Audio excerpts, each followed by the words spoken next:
Let's go to Portland at number 3. The Portland Trailblazers are subject to myriad rumors now in terms of what they are going to do, what they could look to do. First, let's hear from Joe Cronin, who is their general manager and who spoke on lottery night about the Portland Trailblazers and what this pick means to their organization.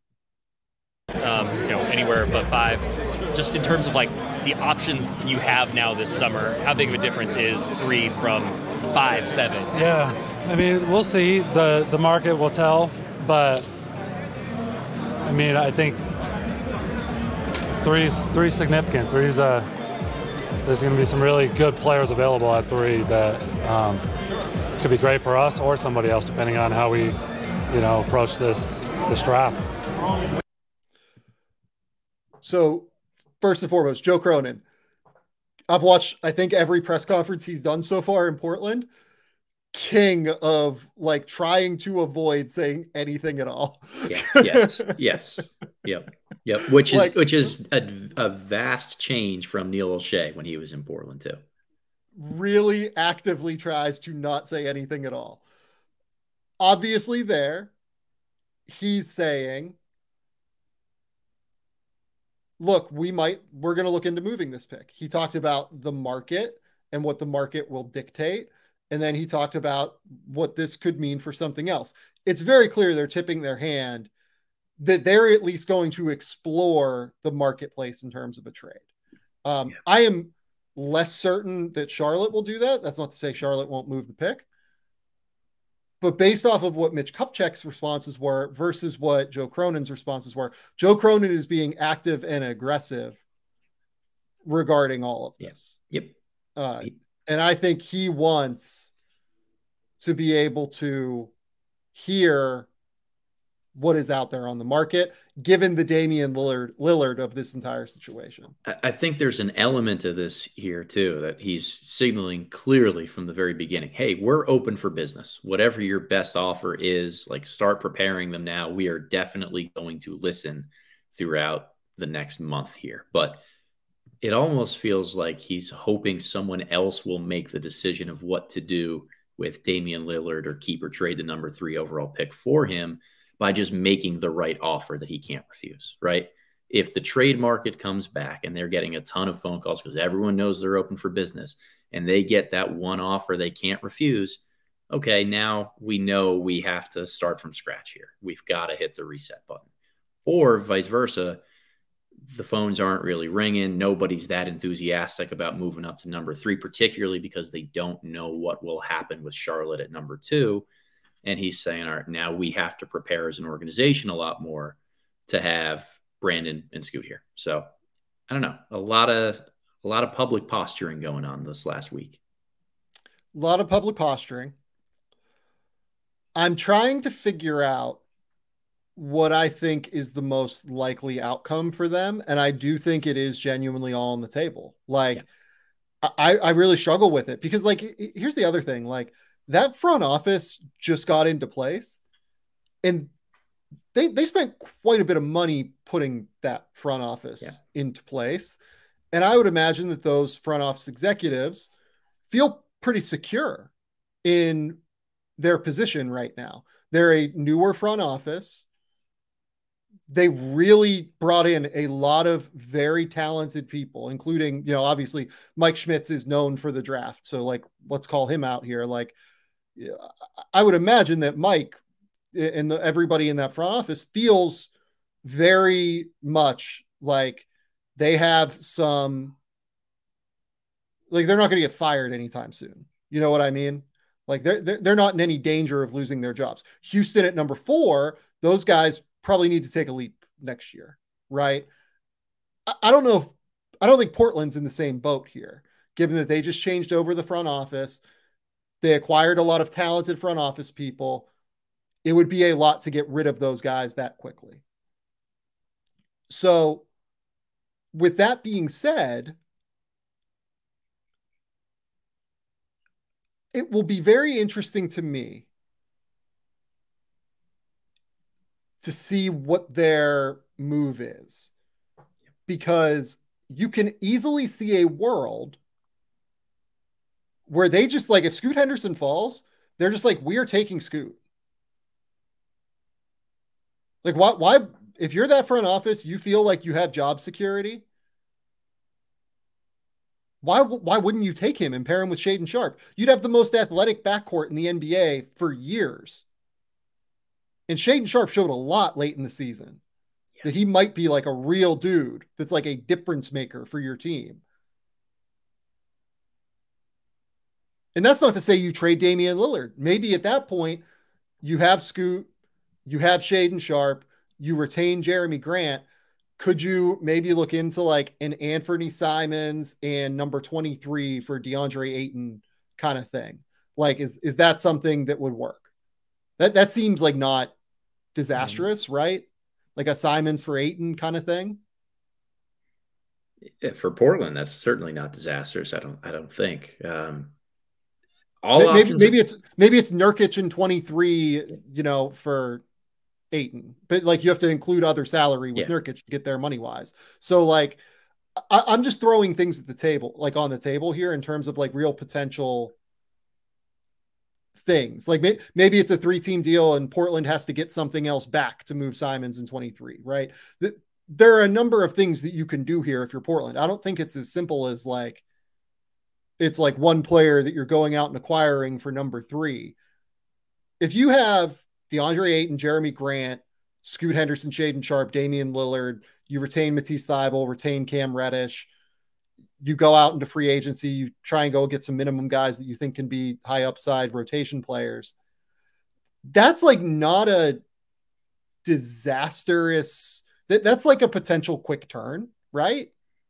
It is, but it also feels like threading the needle, right? And we've seen these teams that have tried to play both timelines, so to speak, not necessarily nail either of them. And it can put them at a little bit of a disadvantage from a franchise building standpoint. So I think it gives Portland the most optionality beyond this June to continue to make decisions, to field a roster and kind of kick the can down the line a little bit more while still appeasing Dame Lillard by still getting better from where they were this year. But it really does feel, because they have that security in that front office, that they don't need to try to thread the needle and kind of have it both ways. That if they feel it's time to commit to doing something, they can do it. And by the way, like the same thing goes for Brandon Miller, right? Like, let's say it's Brandon Miller there at 3. You can have Damian Lillard, Shaedon Sharpe, Brandon Miller, Jeremy Grant, try and make a move for DeAndre Ayton, continue down that road, right? Yeah. So I think that there's just a lot on the table for Portland that they can realistically do. And again, it doesn't have to be as simple as like going to get one player for the number 3 overall pick. Is there a world where you could do something like, I don't know. I'm just like throwing shit at the wall on some level. Like, is there, I don't know if Houston would do this, but like, let's say Houston thinks there's a tier break between the top 3 players and 4, right? I have no idea if that's true, right? I have no idea. This is just me like throwing things at the wall. Yep. Could you do something if you're Portland, like number 3 for like OG Anunoby and Tari Eason, where Houston gets to move up from 4 to 3 and give up Tari Eason to do so. Toronto gets 3. Maybe you have to give up something else if you're Toronto. To me, this is not as simple as like one play. I'm not doing this just to say like this is a good idea or anything. I don't know if this is a good idea, frankly. Houston might think that there are 4 great guys in this draft class and they don't want to give up Tari Eason for that, right? And that's a completely reasonable assessment. But I don't think it's as simple as there being one guy that you're making the number 3 overall deal for in this class. Like Pascal Siakam has 1 year left on his contract. OG Anunoby has 1 year left on his contract. I'm like trying to like run through the gamut in my brain in terms of like things that matter. Who else? Name other names for me. DeAndre Ayton is not worth the number 3 overall pick. No. Mikal Bridges, it seems like, according to my colleague John Hollinger, it is not available. So Good. It's not as simple as just like you move 3 and it gets you 1 player. Yeah. There are worlds where like you slide down from 3 to 5, pick up additional assets. This is a team that needs a lot of different assets. You know, slide down from 3 to 6. Maybe you pick up 11 in the process. You move number 6 for OG Anunoby. You take, you know, Kobe Buffkin or whoever the fuck you want to take at number 11, right? Like, I'm literally just throwing out names. Sure. My point is that I think that if they move this pick, it's not as simple as people are making it in terms of the process.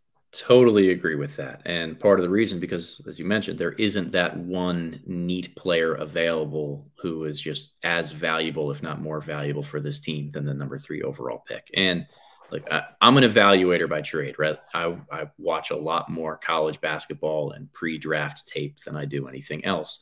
But having done so for the last couple of years, where I feel in my evaluation at this point is that I would feel much more comfortable hanging on to the number 3 overall pick, regardless of what that does for my immediate return right now, than to trade that away to fail at building a contender around Damian Lillard for the next 2, 3, 4 years while he's in his prime max, and then watch that player succeed and kick my ass for the next half decade somewhere else.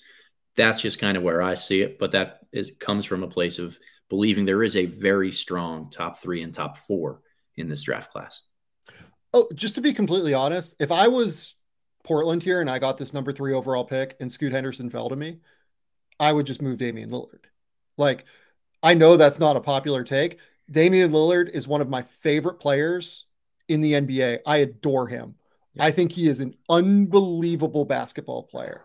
I think he would come to Portland and try to like destroy you every single time if you moved him and like did it like semi against his will.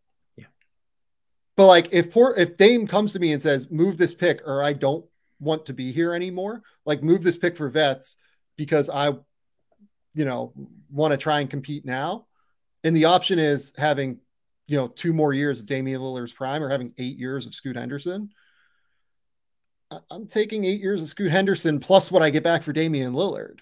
Like, and I love the guy. I think he's everything that I want to build an organization around, everything I want to build a franchise around. The only issue is that the clock is running out on him. And this team is so far away. They're so far away from competing right now. It has nothing to do with who Damian Lillard is as a player. He's incredible. They're just so far away, and they're more than 2 years away from him being, or from getting there for him. Yep. It's not just that they're so far away. It's that they're so far away without a ton of means to correct how far away they are instantly. And you wish that the number 3 overall pick would be enough to do so. But the way that they're kind of the young guys on their roster set up the contracts that they have, like, it's not going to be one summer of flip-flopping things around and all of a sudden they look like a real contender again. Because of that, it's less about Dame and it's more about the long-term window for the organization with Dame. Yeah, no, I'm fascinated to see what happens with that. Yeah. It's by far the most interesting situation in the league to me. They have the number 3 overall pick in a draft that has Scoot Henderson, who might fall to number 3. And then on top of it, they have Damian Lillard, who is this aging, incredible superstar. And I don't know what they're going to do. It's definitely the most interesting spot in the